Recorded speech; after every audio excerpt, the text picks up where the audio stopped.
Hello, my friends. So today we are going to look at handstands for beginners and learning the basics starting from the ground up to get you into a full handstand. If you would like to follow along with me, grab some space, grab a mat and a wall, and we'll get started right away. First, we're going to look at the hands. A lot of times what I see are wide hands or wide hands with fingertips turned in.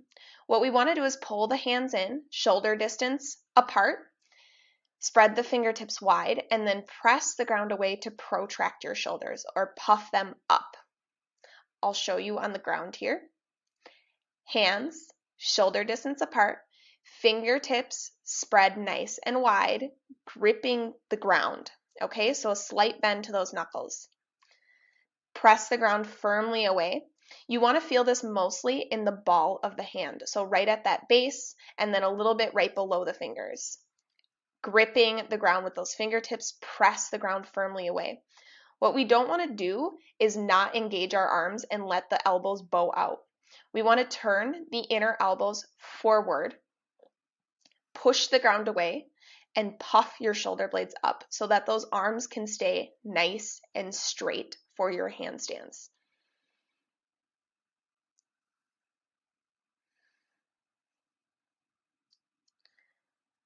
Pressing that ground away, puffing shoulders up, keeping those arms nice and straight. And we'll show this on the second side here. So same actions, not letting those elbows bow out, instead turning inner elbows forward, pressing the ground away, and puffing your shoulder blades up. So a slight round to that upper back, nice and strongly pressing into the ground. I'll show you this in downward facing dog. So press the ground away. This time, do all those actions and curl your toes under, lift your hips up and back to a downward facing dog. In your down dog, feel your palms in the earth, press the ground away, and turn those inner elbows forward again. I want you to hug your ribs in and then lift your sit bones up nice and high. Keep pressing those palms firmly in the earth and keep drawing the ribs in. What you don't want to do is let your belly dip down with a curve in the spine. You want to pull it up, slightly round the spine, and then lift those hips up. I'm doing it a little more dramatically here so you can see the difference.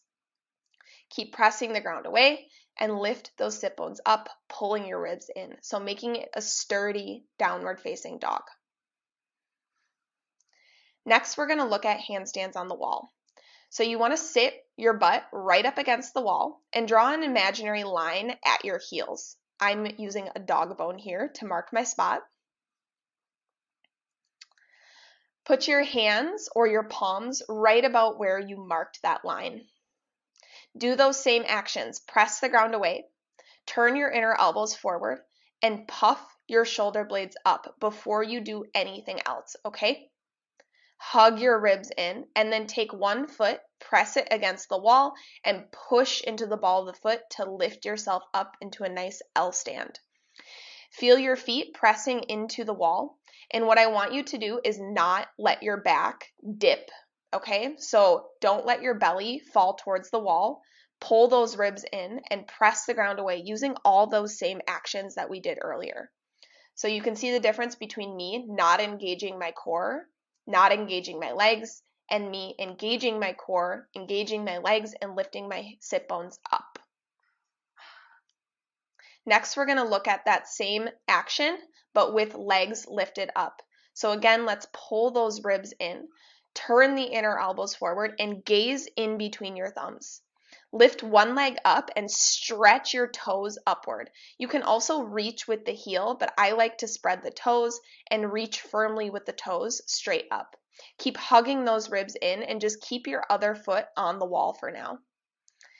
Doing a second side, lift up, reach those toes towards the sky, squeezing the inner thighs, gazing in between the thumbs, and then letting it come back down. Next, we're going to try some hops. So starting in your downward facing dog, nice and sturdy, step one foot forward and lift your other leg up. Squeeze your inner thighs firmly and then do all those actions. Turn the inner elbows forward, squeeze your belly, puff your shoulders up. What you don't want to do is swing that top leg. I want you to keep it really, really straight and squeeze it nice and tight. So when you hop up, it's more of a pendulum and less as something that's swinging all over the place, okay? When you hop, pull your knee firmly into your chest for these ones. This will help you to keep your belly nice and tight so that your ribs don't splay out. Your back may curve a little bit during these, and that's okay.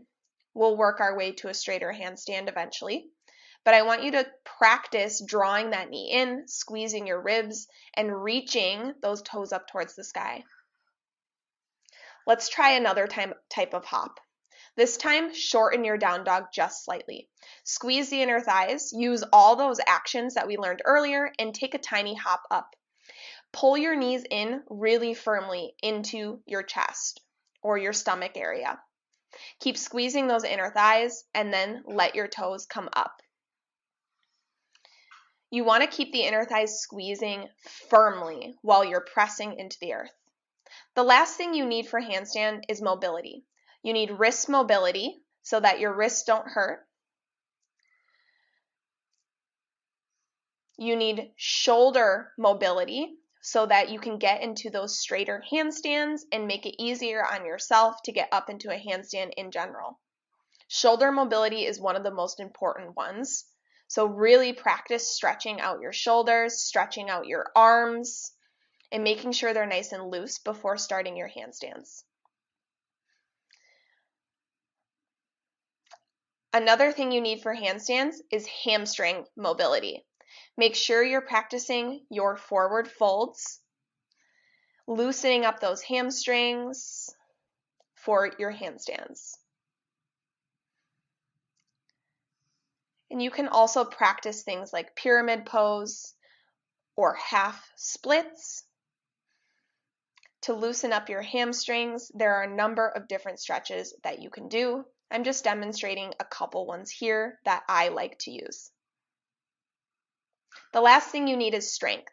You need upper body strength, core strength, and leg strength for handstands.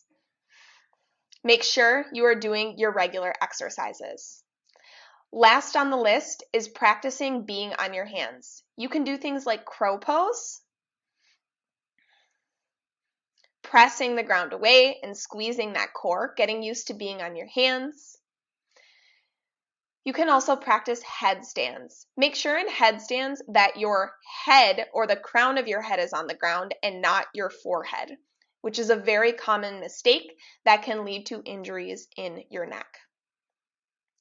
For your headstands, you can also practice these against the wall if you have not done them before so that you can get used to being upside down. One of the main things in handstands is fear of being upside down, so these are a really good start to kind of getting used to that feeling. Hope you guys enjoyed this little tutorial on handstands today. Make sure to practice as much as you can, keep strengthening your body, and take it easy on yourself. Handstands are hard work and take a long time to master, so just keep working towards it.